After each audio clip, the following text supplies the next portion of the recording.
When I was cleaning our apartment, I found a hidden note from my boyfriend's ex-girlfriend warning me to leave him, and now every red flag I ignored is flashing brighter than ever. My boyfriend Steve, 30 male, and I, 28 female, have been together for 2 years and have been living together for 8 months now.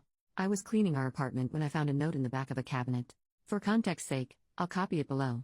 Dear Steve's future girlfriend, I know it's you reading this because he'd never clean back here.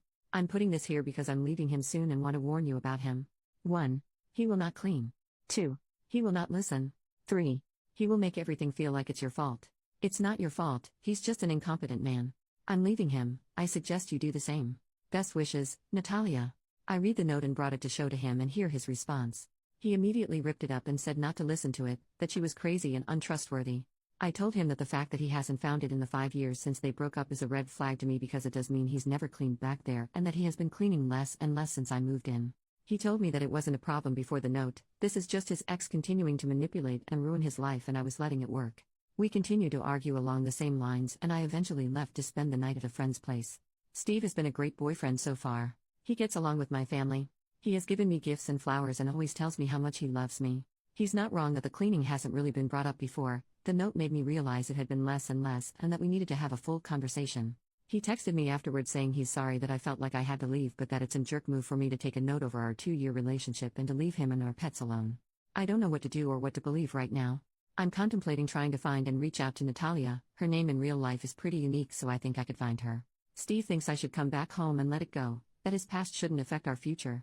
I feel like I could be the jerk because everything Steve has said about Natalia does make it sound like she was manipulative and petty throughout their relationship, but I don't know what to trust. Edit, I realized I didn't clarify enough about the points, especially the cleaning. When we moved in together 8 months ago, the cleaning was 50-50. Since then, he's been doing things less and less and I'd say it's at like 70-30, maybe 60-40 if he listens to me right away, it depends on the week. I have to remind him to do things like bring his plates to the sink or take out the trash and I didn't have to before. The dishes will pile up unless I do them, to the point where he's had leftover food mold on the plates. I'm not a confrontational person so I was just asking him to fix it when it came up. The note made me reflect on it more and try to have an actual full conversation, and I will say I didn't feel listened to when I talked to him about it.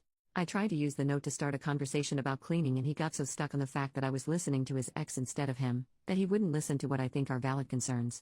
He thinks I'm letting the note have confirmation bias so no matter what he says I'll think he's in the wrong. Also, I didn't leave him permanently, this all happened yesterday and I only spent one night at a friend's because I didn't feel like our conversation was going anywhere last night and he wouldn't let me sleep until I let it go. I'm going back today and wanted to get advice and feedback before I do. Edit 2, I appreciate all your comments. I'm heading back to our place now. My plan is to first apologize for immediately bringing him the note without thinking of his feelings and validate that it's hard to have an ex's message found. That being said, you're all right that I've been letting the cleaning stuff get away. I don't want to be in a relationship where I have to ask him repeatedly to clean. It was pointed out to me that he should have cleaned the shelves during his move from his ex's place. The fact that it hasn't been touched in 5 years is forcing me to take the note seriously. I don't want to throw away 2 years so I am going to ask him to come up with some clear cleaning expectations with me and designated chores. I will make it clear that cleaning is absolutely a deal breaker for me. It's his decision on how he wants to respond. Update, I followed your advice from the last post and tried to have a calm discussion with Steve. When I apologized for confronting him with a note, he seemed to take that as an admission of guilt and refused to listen to anything else. I had come up with a list of specific instances of not cleaning like many of you suggested, and he said I was using lists just like his manipulative ex did. So yeah, the crazy ex thing you all said was a red flag was definitely true. When I realized the conversation wasn't going anywhere, he even tried to block me from leaving. That's when I knew it was done and left immediately. 2 years down the drain, but I'm glad I had the wake-up call before it was too late. I will let him cool off and then will ask my brother to come with me to grab my things while he's not there. He has a strict work schedule so I think it'll work out. I am planning on leaving a note there, but probably a little longer with the advice to not show it to him. I'm leaving it in the exact same place, so if he doesn't learn his lesson about cleaning, it'll come to haunt him. All he has to do is clean. The biggest surprise out of all of this is that I didn't reach out to Natalia, she reached out to me. Apparently he borrowed his friend's phone to call her screaming that she's ruining his life still. The fact that she blocked him and he still had her number memorized just further confirms he was the crazy ex, not her. Natalia found me on social media and wanted to make sure I was okay and was especially concerned that he'd gaslight me like he tried with her. I thanked her for leaving me the note and saving me time. We scheduled coffee for Thursday afternoon. I wanted to thank you all again for the advice, especially the person who posted the Love is Respect website. I took the healthy relationship quiz after our conversation and it wasn't great. You called out how he was weaning me into an unhealthy relationship so well. For now, my friend said I can stay until I find a new place. I have emergency savings and a decent job, so I'm in a privileged place when it comes to this messy breakup, and am just trying to feel grateful for that. Second update, as you can tell by my original post, I like to do things right away. It was definitely a mistake to bring him the note right away, but doing the things I did this morning right away was not a mistake as it allowed me to save my pets. First, I want to respond to the comments saying I broke up a 2-year relationship over a note and chores. No, I broke up a 2-year relationship because when I tried to come up with solutions to an unequal situation, his response was to yell and try to convince me there was no problem except me. The final straw was when he physically blocked me from leaving the house after he was screaming at me. That is not okay, and no one should stay with a man who responds to conflict like that. Now onto the actual update. I wound up texting the post to Natalia last night and she thought it was great. She, like some of you, asked me about the pets. For context, one of the things Steve and I connected on was our love for little creatures. It's why I thought he was such a great guy, because if he could take such intricate care of his lizard, he could do the same with me. I was very wrong. He has one lizard he bought before me, and then we bought 2 frogs together. I have a snake I brought with me when I moved in. I was planning on waiting until he cooled down to go grab my things and the frogs and snake, thinking he would never hurt them, but Natalia changed my mind. She said he could get destructive when he's mad and was concerned about the safety of my little guys. I immediately knew I couldn't wait until later this week and reached out for a meeting with the landlord for early this morning. I wound up FaceTiming with Natalia last night and we had a long discussion. Natalia is a lawyer and told me that in our state, landlords are required to let me get out of the lease I signed in cases of domestic violence. She also told me that his yelling, gaslighting, and refusing to let me leave are all types of abuse. It's definitely hard for me to sit with that, but the Love is Respect relationship quiz helped me also realize that a bit more last night.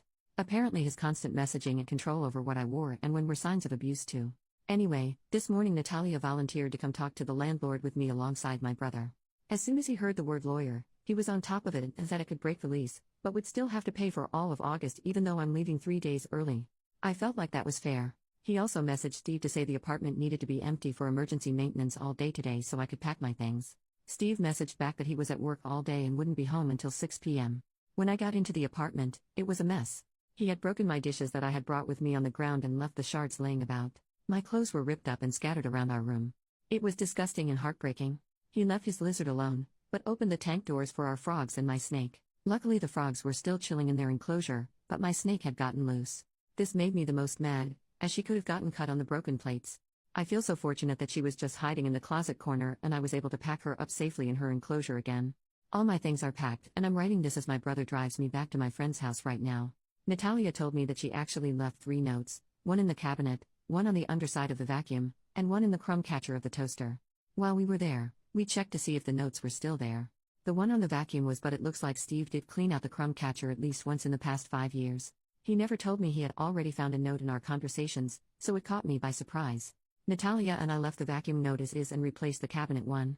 I wasn't comfortable leaving my name on a new note, so my addition was a handout on healthy versus unhealthy relationships and a QR code to the quiz that woke me up. Natalia said if he didn't find the notes in those 5 years, especially after the move, he probably won't find them again. I'm inclined to agree, especially given he did find one but then didn't even clean the rest of the house to see if there was any more. Steve doesn't make sense to me, and seeing the state of the apartment really woke me up to the fact that I have no idea who he is. The Steve I knew would never put animals in danger, but I don't think I really ever knew Steve. To the people saying it's pathetic that I broke up my relationship because of chores and Reddit, I encourage you to reflect on the subtle ways that abuse starts. I also made an appointment for a therapist. I'm very lucky that my job has good insurance, so I should be able to work through this relationship, and I'm hoping to focus on boundaries and my people-pleasing habits so I never find myself in this situation again. To the people wishing that Natalia and I would get together, we had a good laugh about it. Natalia is engaged to a wonderful man who cleans, listens, and reflects. She said there's a phenomenon that when people break up with their awful ex, their soulmate can quickly follow. I'm hoping that's true. Regardless, I do think I got a good friend out of this, especially since Natalia is a snake mom too. This is my final update. I hope if you learn anything from my experience, it's that abuse doesn't start right away. First there's love bombing, gifts, and pretty words. And then slowly, they test how much you'll put up with. You should never have to put up with anything, especially moldy freaking plates.